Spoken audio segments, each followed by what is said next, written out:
ringrazio il Comitato Giovani Federalberghi Garda Veneto e Federalberghi Garda Veneto per l'invito. Oggi mi trovo qui all'Ospitality Riva, in questa meravigliosa cornice all'interno del quartiere fieristico.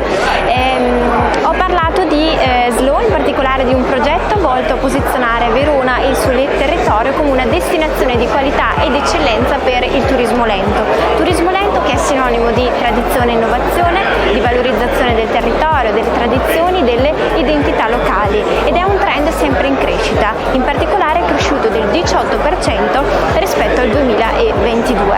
Oltre al turismo slow ho parlato del turismo esperienziale e anche del turismo sostenibile. Infatti la sostenibilità diventa sempre di più un driver per la scelta del pernottamento all'interno e la scelta della destinazione di un territorio, e l'elemento essenziale risulta essere proprio la sensibilizzazione, l'educazione sia del turista e sia dell'operatore